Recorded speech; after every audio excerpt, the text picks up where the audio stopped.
और अब खबरों की तफसील। महाराष्ट्र में किसको मिलेगा वज़ीर आला का कलमदान, ये अभी तय नहीं है। एक तरफ जहां शिवसेना अपनी पार्टी से वज़ीर आला के उम्मीदवार को देखना चाहती है, वहीं बीजेपी अपनी अलग कोशिशों में मसरूफ दिखाई दे रही है। और ऐसे में माना यही जा रहा है कि शिवसेना की नीयत कभी भी बदल सकती है। और वहीं महाराष्ट्र में बीजेपी इत्तेहाद की इक़्तिदार पर फिर वापसी हुई। हरियाणा में बीजेपी बड़ी पार्टी के तौर पर उभरने के बावजूद अक्सरियत से पीछे रह गई। इस मरतबा महाराष्ट्र और हरियाणा असेंबली इलेक्शन में मुस्लिम उम्मीदवारों की नुमाइंदगी में इजाफा देखा गया। महाराष्ट्र में 10 तो वहीं हरियाणा में 3 मुस्लिम उम्मीदवार मुंतखब होकर आए हैं। खास रिपोर्ट। महाराष्ट्र और हरियाणा असेंबली इंतखाब के नतायज से मुल्क की सेक्युलर पार्टियां खुश हैं। मुल्क में अपोजिशन मुखालिफ इत्तेहाद के बावजूद सेक्युलर ताकतें पहले से ज्यादा मजबूत हुई हैं। महाराष्ट्र में हुए असेंबली इंतखाब में इस मरतबा मुस्लिम नुमाइंदगी में इजाफा हुआ है। 2014 में असेंबली में 9 मुस्लिम एमएलए थे, जबकि वहीं अब महाराष्ट्र असेंबली के लिए 10 मुस्लिम उम्मीदवार मुंतखब हुए हैं। वहीं हरियाणा में भी 3 मुस्लिम उम्मीदवारों ने जीत दर्ज कराई है। मुंबा देवी असेंबली हलके से कांग्रेस उम्मीदवार अमीन पटेल 23,655 वोट से कामयाब हुए। मलाड ईस्ट असेंबली हलके से कांग्रेस उम्मीदवार असलम शेख 10,213 वोट से कामयाब हुए हैं। बांद्रा मगरिब असेंबली हलके से कांग्रेस उम्मीदवार जीशान सिद्दीकी 5,790 वोट से कामयाब हुए। अनुशक्ति नगर असेंबली हलके से एनसीपी उम्मीदवार नवाब मलिक 12,751 वोट से कामयाब हुए हैं। कारगिल असेंबली हलके से एनसीपी उम्मीदवार हसन मुशर्रफ 28,1303 वोट से कामयाब हुए हैं। मानखुर्द शिवाजी नगर असेंबली हलके से समाजवादी पार्टी उम्मीदवार अबू आसिम आजमी 25,601 वोट से कामयाब हुए हैं। भिवंडी मगरिब असेंबली हलके से समाजवादी पार्टी के उम्मीदवार रईस शेख 1,314 वोट से कामयाब हुए हैं। मालेगांव सेंट्रल असेंबली हलके से एमआईएम के उम्मीदवार मुफ्ती इस्माइल 38,529 वोट से कामयाब हुए हैं। धुलिया सिटी असेंबली हलके से एमआईएम के उम्मीदवार फारूक शाह 3,307 वोट से कामयाब हुए हैं। सेलूर असेंबली हलके से शिवसेना की उम्मीदवार अब्दुल सत्तार अब्दुल नबी 5,790 वोट से कामयाब हुए हैं। महाराष्ट्र असेंबली इंतखाब में मुंतखब मुस्लिम उम्मीदवारों के इजाफे से ये बात साफ हो गई है कि मुल्क के अवाम अपने मसाइल को लेकर फिक्रमंद है। वो चाहते हैं कि ऐसे उम्मीदवारों का इंतखाब करें जो उनके बुनियादी मसाइल को हल करें। Bureau report, news 18 Urdu. Akola जिले के 5 इंतखाबी हलकों में से 4 पर बीजेपी और 1 पर शिवसेना उम्मीदवार ने जीत दर्ज की। ताहम इन इंतखाबात में बीजेपी मुखालिफ उम्मीदवारों ने आखिर वक्त तक बीजेपी को जीत की उम्मीद से दूर ही रखा। एक रिपोर्ट। अकोला जिला के 5 इंतखाबी हलकों में बीजेपी सेना इत्तेहाद की कामयाबी के साथ एक बार फिर मोदी लहर का असर देखने को मिला है। ताहम इस बम्पर जीत में भी बीजेपी के 3 उम्मीदवारों को आखिरी राउंड तक इंतजार करना पड़ा। अकोला मगरिब में कांग्रेस के साजिद खान पठान और बीजेपी के गोवर्धन शर्मा के बीच आखिरी राउंड तक रस्साकशी जारी रही। इस दौरान माहौल में तनाव भी देखने को मिला। यही हाल मुर्तजापुर और आकोट इंतखाबी हलकों में जारी रहा। सिर्फ अकोला मशरक से रणधीर सावरकर और बालापुर से सेना के नितिन देशमुख ने उम्दा कारकर्दगी का मुजाहरा किया। साहेबांनीच आम्हाला शिकवून दिली, बाळासाहेबांची शिकवून होती। 80% समाजकारण, 20% राजकारण। आणि समाजकारण करत असताना कोण कोणत्या जातीचा कोणत्या याचा ते पाहत नसतात। ज्यावेळेस एकदा लोकप्रतिनिधी माणूस झाला, आमदार झाला, हा सर्व या मतदारसंघातील 3 लाख मतदाराचा लोकप्रतिनिधी आहे। तो विशिष्ट समाजाचा नसतो, तो कोणत्या एका व्यक्तीचा नसतो, सर्व मतदाराचा आणि सर्व मतदारसंघातील जनतेचा हा लोकप्रतिनिधी है। उधर कांग्रेस वंचित अघाड़ी और एमआईएम की जानिब से बीजेपी को आखिरी राउंड तक फाइट देने से इलाके में सियासी मायने बदलते हुए दिख रहे हैं। हार के बावजूद ये लीडरान आवाम के दिलों पर राज करने में कामयाब हुए हैं। 8-10 दिन के अंदर जो प्यार दिया, जो मोहब्बत दी, जो इखलाक दिए और इतने ज़्यादा वोट दे के मुझे जो मेरी हौसला अफजाई की, इसके लिए मैं सबका तहे दिल से शुक्रिया अदा करता हूँ। जे अपयशाला जावं लागलेलं आहे त्याकरता आम्हाला वेळ मिळाला नाही। पक्षाचे कुठले नेते आमच्या सोबत नव्हते, पक्ष कुठले आमच्या सोबत नव्हता। तरीसुद्धा लोकांनी आम्हाला खूप मोठ्या प्रमाणात सहकार्य केलेलं आहे. त्याबद्दल मी त्या सर्वांचे आभार मानतो. अपोजिशन जमातों के टकराव में अहम रोल अदा किया है, ताहम अवाम में बीजेपी के खिलाफ बहुत गुस्सा था। न्यूज़ 18 उर्दू के लिए अकोला से रिजवान खान की रिपोर्ट। और महाराष्ट्र असेंबली के इंतखाबी नतायज यकीनन बेहद चौंका देने वाले रहे हैं। जहां बीजेपी को झटका लगा है, वहीं कांग्रेस और एनसीपी की अगर बात करें तो दोनों को ही उम्मीद से कहीं ज्यादा मिल गया। मुमरा में जश्न का माहौल है। जितेंद्र आव्हाड जिन्होंने नारा दिया था अब की बार 1 लाख पार, जो सही साबित हुआ। इस तरह मुमरा कलमा में एनसीपी के जितेंद्र आव्हाड को 1,09,283, शिवसेना की दीपाली भोसले को 33,644, आम आदमी के अबू अल्तमश फैजी को 30,520 वोट मिले। शहर के अंदर मुखालफत जो रहती है वो उतनी तो रहती है लोगों का, लेकिन हमने कहा था 80% में हम लेंगे और 20% में सब लेंगे।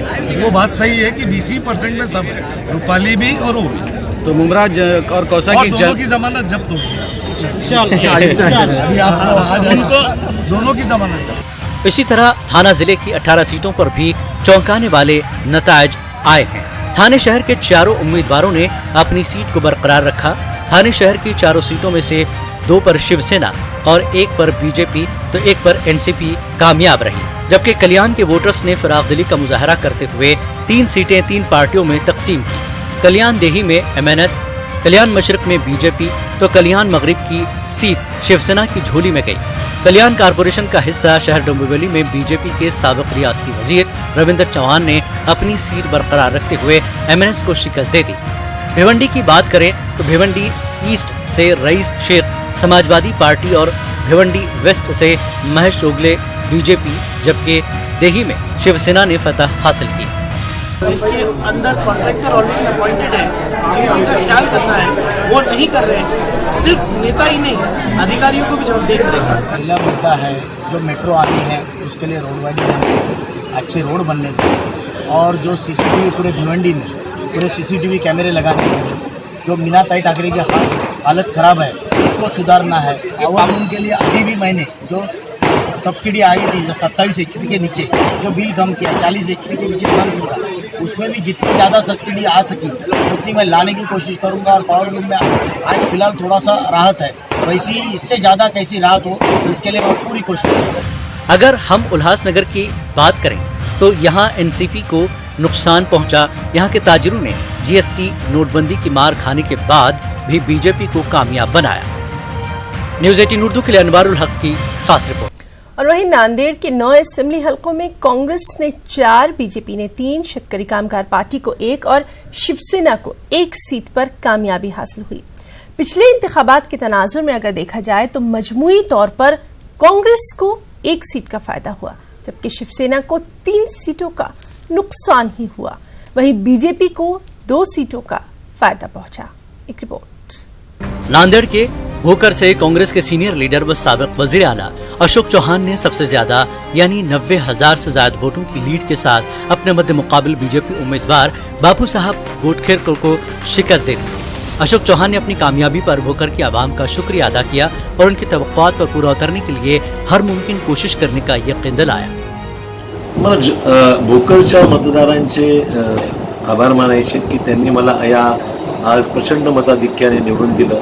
97,000चा लीड हा काही कमी नाहीये आणि 2 महिन्याच्या कालावधीमध्येच एवढा फरक पडलाय। 5,000वर थेट 97,000 लीड देणं एक प्रचंड विश्वास माझ्यावर त्यांनी व्यक्त केलेला आहे। व्यक्तिगत द्वेषातून विरोध करणाऱ्या नेत्यांना चपराक या निमित्ताने मिळालेले आहे। लोकांना हवंय काम, लोकांचा माझ्यावर विश्वास आहे त्यांनी व्यक्त केलेला। लोकांची इच्छा होती की मी महाराष्ट्रात काम करावं आणि त्या पद्धतीने मला महाराष्ट्रात आणलेलं आहे। नांदेड़ शिमाल असेंबली हलके से शिवसेना के बालाजी कल्याण ने कांग्रेस के डीपी सावंत को शिकस्त दे दी। यहाँ एमआईएम के फिरोज लाला ने 38,000 वोट हासिल किए, जबकि वंचित बहुजन अघाड़ी के मुकुंद चावड़े ने 26,000 से ज्यादा वोट हासिल किए। जहाँ जहाँ मजलिस इत्तेहादुल मुस्लिमीन के कैंडिडेट्स उम्मीदवारों को मजलिस इत्तेहादुल मुस्लिमीन ने उतारा था, भरपूर तायद और हिमायत महाराष्ट्र की अवाम ने दी है। और वाकई ये जो असम्बली के इंतखाबात थे, इन इंतखाबात में जो अवाम की तरफ से जो रिस्पांस मिला है मजलिस को, ये काबिल सताइश है, काबिल तारीफ़ है कि जब मुस्लिम और एसी वोट एक हो जाते हैं तो दिगर तबके जो मेजॉरिटी है वो भी एक हो जाती है, वो पोलराइज हो जाती है। हमको इस और भी गौर करना पड़ेगा। अगर ये इम्कानात दिख जाते कि एमआईएम और वंचित एक साथ है और एक मुस्लिम को टिकट मिला है और वो जीत रहा है, तो हो सकता है हिंदू पोलराइजेशन होता। हम ये दो पार्टियों के वोट की टोटल कर रहे हैं, लेकिन उन तीनों की टोटल करते तो 1 लाख तक विनिंग मार्जिन चला जाता। उस और भी गौर करना पड़ेगा। नांदेड़ जनूब असेंबली हलके से कांग्रेस के मोहन राव हेम्बर्डे ने शिवसेना के उम्मीदवार राजश्री हेमंत पाटिल को शिकस्त दे दी। नांदेड़ जनूब से दूसरे नंबर पर आजाद उम्मीदवार दिलीप कनकर रहे, जबकि वंचित बहुजन अघाड़ी के फारूक अहमद ने 26,000 से ज्यादा वोट लेकर तीसरा मकाम हासिल किया। इसी तरह एमआईएम के साबर चाउश ने 19,000 वोट लेकर चौथा मकाम हासिल किया। त्याच्या मागे एक कारण आहे, माझं 30 वर्षापासून समाजकारण आहे, 80% समाजकारण आहे, 20% राजकारण आहे। सगळ्या मी नाराशी जोडलेला आहे। सगळ्या शेतकरी असो वर्ग, मजुरीचा वर्ग असो, नोकरीचा वर्ग असो, या लोकांशी माझा संवाद असल्यामुळे मला ही विजयाची हे दक्षिण जनतेकडून भेटलेली आहे, दक्षिण मतदारसंघातून। आणि याच्यानंतर हे सगळ्या जनतेचा या पदाधिकारी महायुतीचा आणि महायुतीचा हे पूर्ण आणि पदाधिकाऱ्याचा कार्यकर्त्याचा मी सगळ्याचा आभारी आहे। सगळ्यांनी मेहनत केली आणि हे जनतेचा विजय आहे, माझा विजय नाही। महाराष्ट्र में इस बार तमाम ही पार्टियों के बीच कांटे की टक्कर रही। यहाँ किसी ने दोबारा जीत दर्ज की तो एमआईएम ने कुछ का खेल भी खराब किया। कुल मिलाकर मुकाबला बड़ा ही दिलचस्प रहा। न्यूज़ 18 उर्दू के लिए नांदेड़ से जमीर अहमद खान की रिपोर्ट। और वहीं महाराष्ट्र असेंबली इंतखाबात और रियासत की सियासत पर समाजवादी पार्टी के अबू आसिम आजमी और एनसीपी के नवाब मलिक का क्या कुछ कहना है, आइए देखते हैं। क्या आपको लगता है कि एमआईएम को जो है मुसलमान एक विकल्प के तौर पर देख रहे हैं? नहीं, ये मुसलमानों की थोड़ी सी मासूमियत है। मुसलमान परेशान है इस देश के अंदर, उसकी बोली कोई बोलता नहीं है। एमआईएम बोल रहा है तो मुसलमान उसकी तरफ ज़रूर आकर्षित हो रहे हैं, अट्रैक्ट हो रहे हैं, लेकिन एमआईएम इस देश में बड़ी पार्टी नहीं बन सकती, इसलिए कि एमआईएम आज के नहीं 100 साल पुरानी पार्टी है। और ये लोग सिर्फ इत्तेहादुल मुस्लिमीन की बात करते हैं। हम इत्तेहादुल सारे जितने देश में बिरादरी हैं हिंदू मुस्लिम, हम इत्तेहादुल मुस्लिम हिंदू की बात करते हैं। लेकिन वोटों के बंटवारे से आज जो है सेकुलर पार्टियां पीछे जा रही हैं और इसकी मेन वजह अगर कोई है तो मैं समझता हूँ। देखिए, लोगों को गुमराह करने का काम सिर्फ देवेंद्र जी नहीं, मोदी जी भी कर रहे थे कि महाराष्ट्र में अपोजिशन है ही नहीं। हमें लगता है कि 140 से सिमट कर 100 सीटों के करीब क्यों हो गए, इसका जवाब देना पड़ेगा। हजारों करोड़ रुपए झोंके गए, सत्ता का इस्तेमाल किया गया। सारे गुंडे महाराष्ट्र के इनके साथ मुसलमानों के बीच में जाकर भारतीय जनता पार्टी के केंद्रीय मंत्री दानवे साहब बोलते हैं कि गाय धड़ल्ले से काटो, मैं जब तक हूँ आपको गाय काटने की पूरी आज़ादी होगी। तो कौन सी राजनीति महाराष्ट्र में भारतीय जनता पार्टी कर रही थी? हमें लगता है सारी गलत नीतियों को इस्तेमाल करके भी जो दावा कर रही थी भारतीय जनता पार्टी नहीं जीत पाई। 2014 के असेंबली चुनाव में और उसके बाद पार्लिमानी चुनाव में मजलिस इत्तेहाद मुस्लिमीन ने जो शानदार मुजाहरा किया, उसकी वजह से औरंगाबाद शहर मुल्क भर में एमआईएम के गढ़ के तौर पर मकबूल हुआ।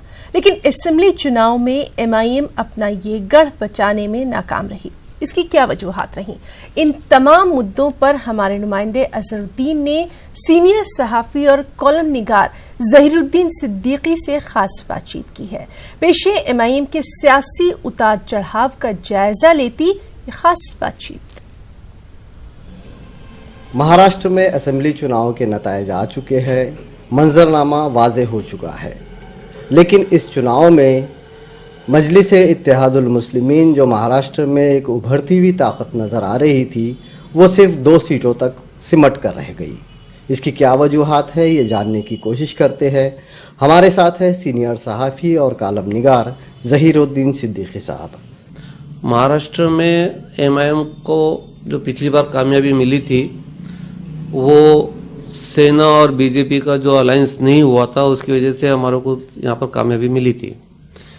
दूसरी एक वजह ये थी कि कांग्रेस और एनसीपी दिन ब दिन कमज़ोर होते जा रही थी और आवाम का एक बड़ा तबका कांग्रेस और राष्ट्रवादी कांग्रेस से जो तो नाराज़ था।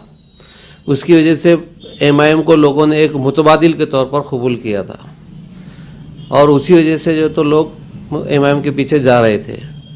मगर पिछले 5 साल में MIM के जो कारकर्दगी रही, आवाम में जो थोड़ी सी नाराज़गी उसकी वजह से पैदा हुई, एंटी इनकम्बेंसी जो लगा, उसकी वजह ये हुई कि जो जहाँ से MIM को बेस मिला था, जहाँ से उसको कामयाबी मिली थी, वहीं की दोनों सीटें उनको हारना पड़ी।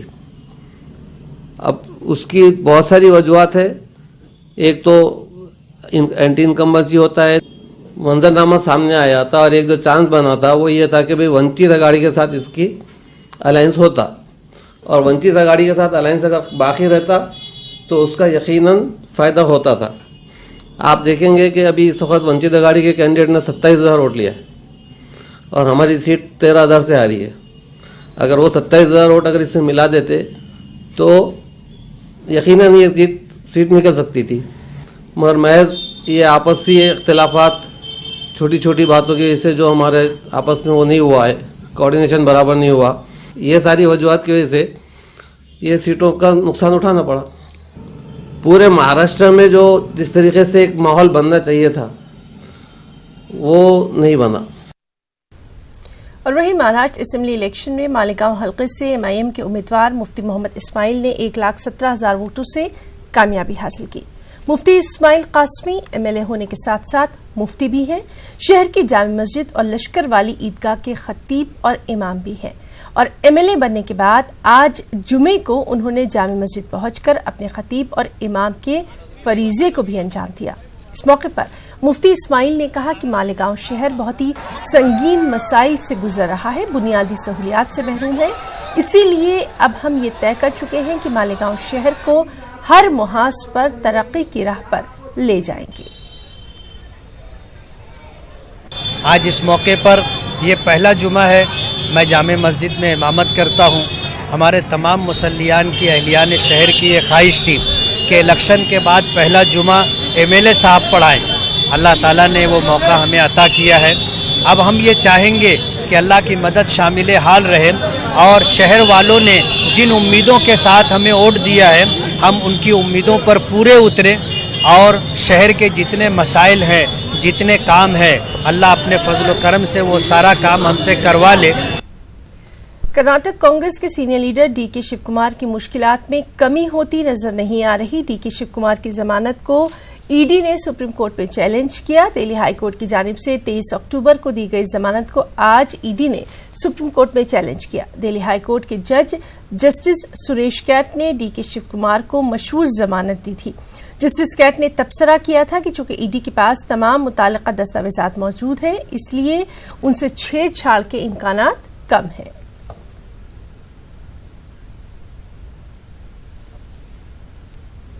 गुलबर्गा एयरपोर्ट के 1 नवंबर से कारगर होने के ऐलान पर अहलियान गुलबर्गा में अभी शुकूक व शुबहात देखे जा रहे हैं। ज़राए के मुताबिक एयरपोर्ट की सिक्योरिटी और फायर सर्विसेज दस्तयाब न होने की वजह से इसमें रुकावट है।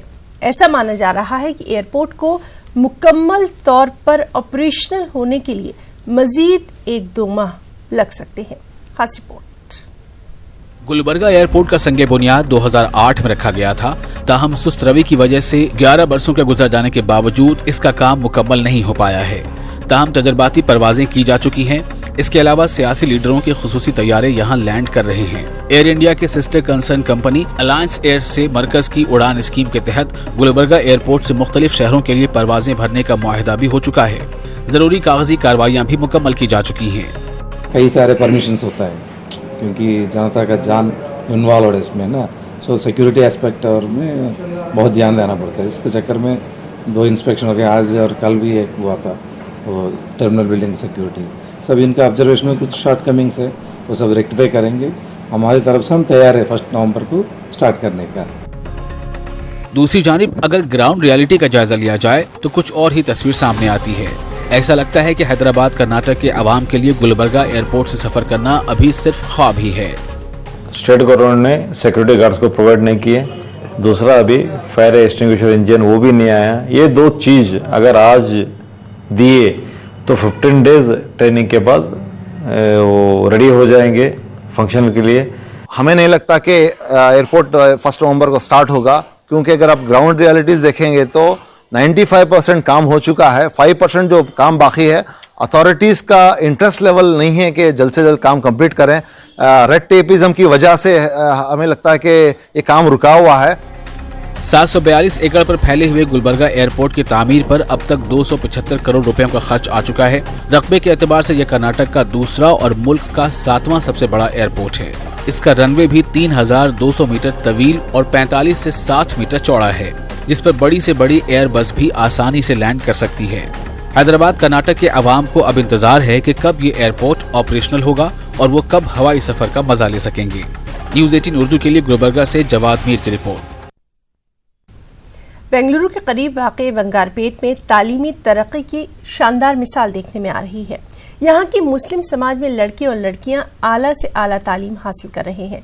तो आप देखिए ये खास रिपोर्ट। मुझे इजाजत दें। आदाब। मुल्क के IT शहर बेंगलुरु के करीब वाक़े बंगारपेट में मुसलमानों की काबिले लिहाज तादाद आबाद है।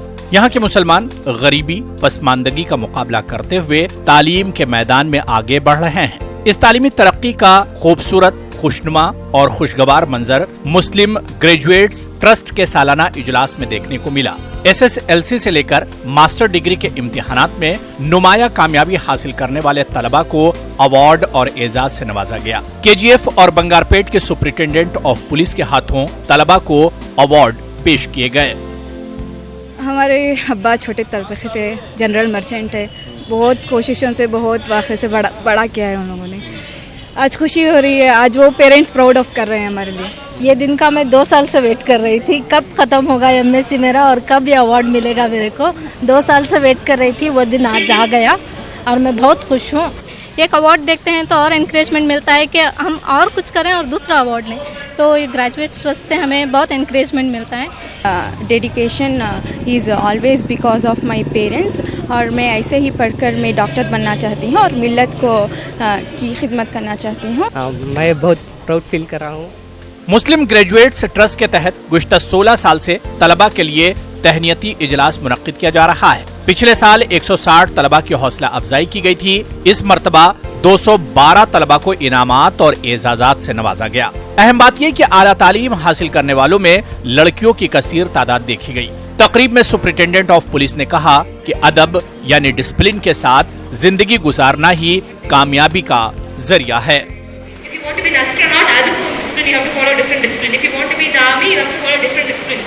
Even if you want to be a housewife, even that requires a discipline. I think that the most difficult job is of a mother. She has to be awake from morning 5:30 till evening 10 o'clock. Even that is a discipline. पिछली मरतबा 160 बच्चे थे, माशाल्लाह इस मरतबा 212 बच्चे हैं। इसके अंदर हमारे पोस्ट ग्रेजुएट के बहुत बच्चे हैं, PG के, जिसमें MSc के बहुत लड़कियाँ। देखकर खुशी होती है कि हमारे बच्चे मास्टर ऑफ साइंस बन रहे हैं। इंजीनियर्स माशाल्लाह 10-12 इंजीनियर्स भी हैं। This is the 16th year of our honoring to the meritorious students of Bangarpet, in and around Bangarpet. Even people from all around other villages also have come up. और हमारे कौम के लिए, बच्चों के लिए किस तरह से पढ़ाई करना, किस तरह से पढ़ाई करें तो आइंदा